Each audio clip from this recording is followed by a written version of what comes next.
I don't think it's really a question of should it be, because it's just the way it is. Really, we do not have as good of a grip on reality as we think sometimes with the expectations that we're putting on ourselves. I'm definitely like putting pressure on myself to censor myself. Not get too intimate in this discussion.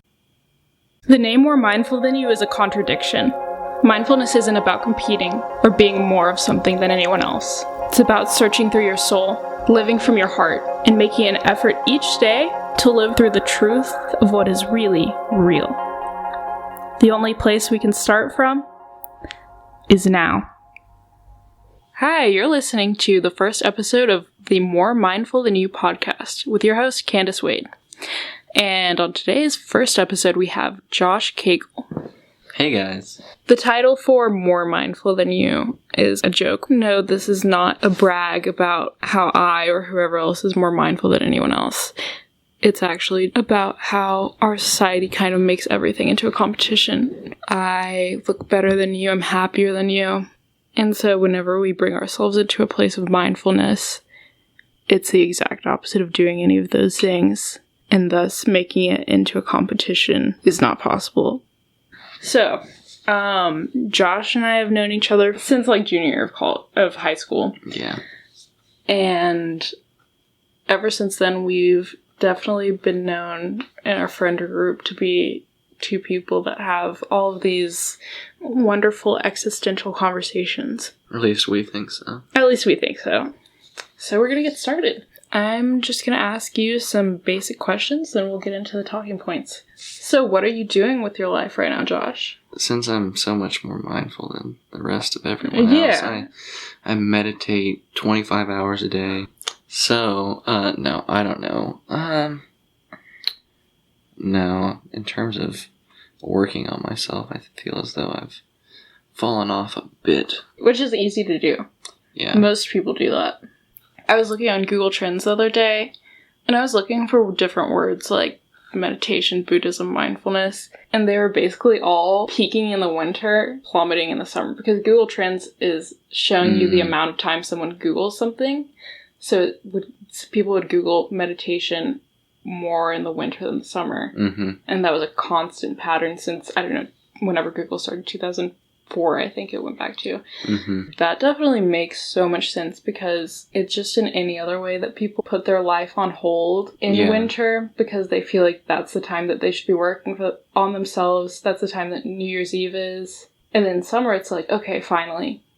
I think you're also left with the harsh reality of things in the winter time. Whereas in the summer, you're surrounded by beauty and life, and winter, everything's and cold. Dark.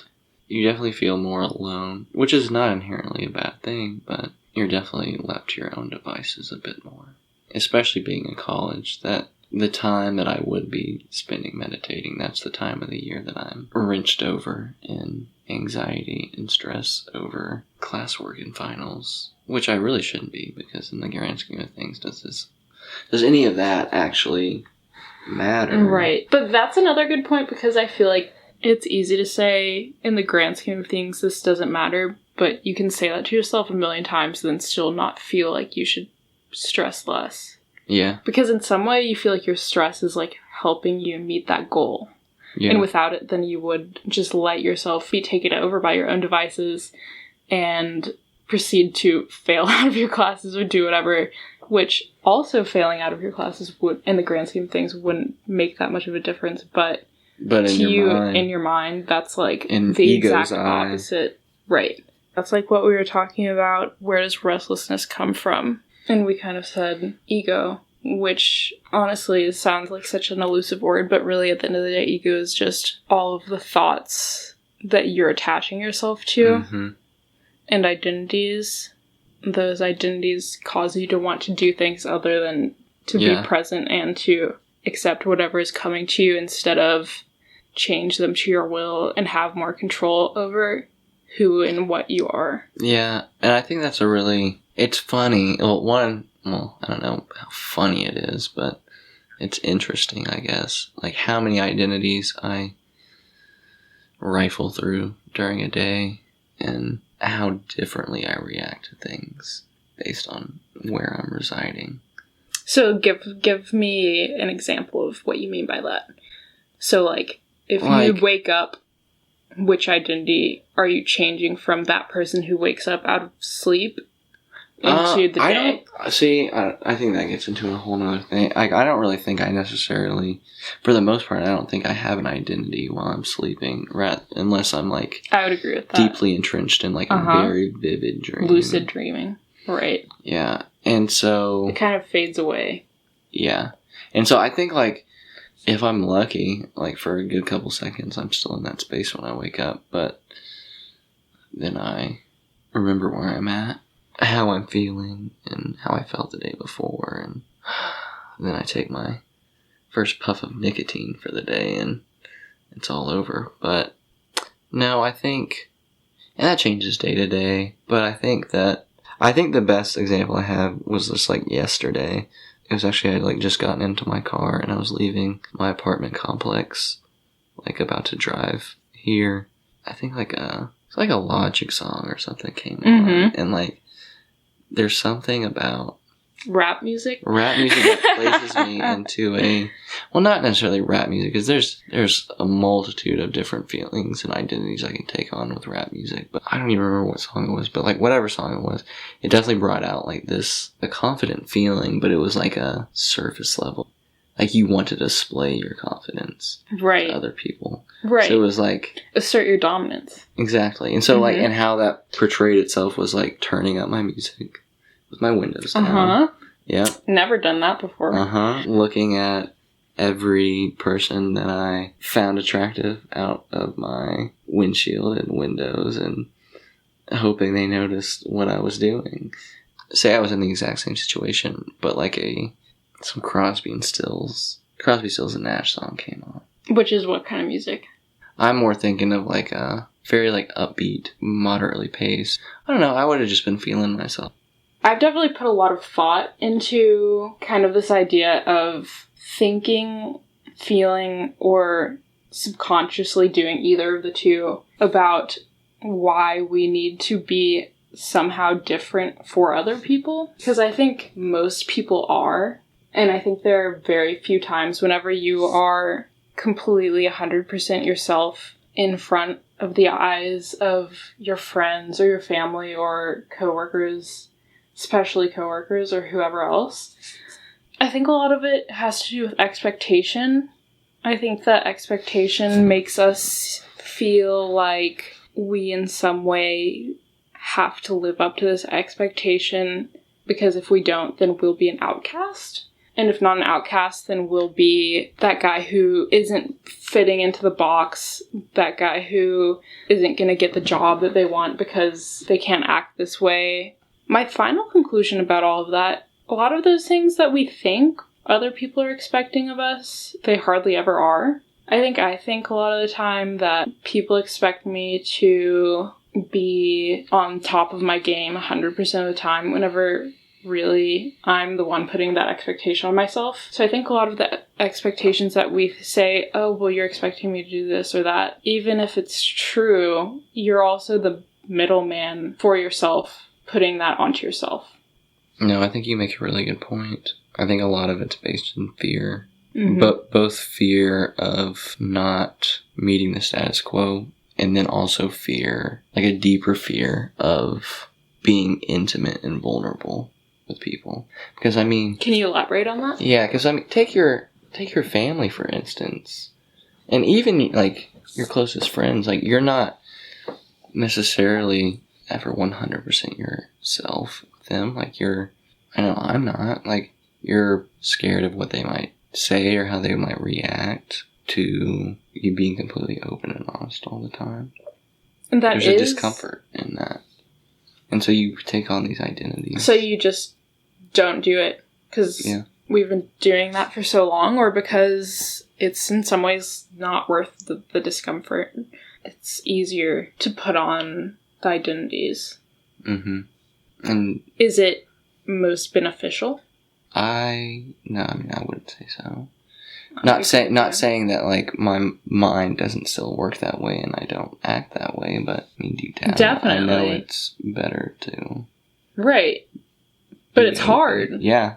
And especially when you've been trained by lackluster, sometimes very traumatic experiences that inflict very real fear in those situations, that if you do act in a intimate way, it will be met with very negative reaction. I was listening to this other podcast, and it was talking about Michelangelo, who was the painter who painted the Sistine Chapel. And he, painted one of what we know today to be the world's most magnificent works of art. People go halfway across the world just to see this thing. He had this journal where he would write down letters to other people confessing how he felt like he wasn't doing a good enough job painting this painting. And that just makes me think, really, we do not have as good of a grip on reality as we think sometimes with the expectations that we're putting on ourselves. Yeah. We each live in our own reality. Sometimes multiple at the same time. Putting too much expectation on myself here. Exactly. Talk about how you're putting expectation on yourself. I'm putting expectation on myself to do this podcast because I've always loved having these conversations with people, and I want other people to hear it, and I want other people to be a part of the conversation with me. But somehow putting that much importance on it almost instantly puts more expectation on myself and more ways to quote-unquote fail, which aren't necessarily true, but my emotions don't understand that. See, I feel like I'm in a similar but separate boat in this one. I'm definitely putting pressure on myself to censor myself, not get too intimate in this discussion, because there's a very real chance that other people may listen to this. Right. And that's how I feel. Too much information. Yeah. And that's how I think I and most people feel whenever they talk to strangers. Because everybody's had that experience where they are starting to talk to somebody, the normal, how are you? What's your name? What do you do? And then all of a sudden they dive so deep, and I want to dive deep with them, but I feel that heavy social boundary that's saying you have to be able to gain someone's trust before exposing certain information about yourself. And I think that's something that we really need to move past. Yeah. That lack of intimacy, like we were talking about earlier, is really detrimental to people and their feelings of loneliness and their feelings of not being good enough. Really anything that can affect somebody detrimentally mentally. Yeah. I think that fact's even apparent just in the question of what do you do? Explicitly, just based on the words that you said. There's no clear meaning to that question. What do you do? I don't know. What do I do in the mornings? What do I do for fun? But here, in America, we mean, what do you do to bring money home to feed yourself and any of your dependents? It is a weird way to phrase it. Yeah. It definitely shows how surface level of a culture we are. That's one of those questions that are one of those base level questions that are acceptable to ask any stranger in any base level conversation. Right. And there's a certain amount of those. There's many of those. So what would happen if we started asking questions to strangers like, so when's the last time you cried? Their reaction would be the same wall. Huh. But should it be? I don't think it's really a question of should it be, because it's just the way it is. America in a lot of ways confuses acting out of its heart as something that isn't productive and thus isn't truly the kind thing to do. Which I don't understand. I don't really understand the concept of selflessness either, because to really act out of compassion is to act out of compassion for yourself and others, which in the end are you, but we don't have to get into that right now. But you can't act in a compassionate and loving way unless you're being compassionate and loving towards yourself at the same time. Because if not, then the voice inside of your head's going to be, you're doing this wrong, you need to change. You're going to have an agenda. Exactly. And you're going to project that agenda onto every single other person that you interact with. Mm-hmm. So, Josh, thank you for coming on the show.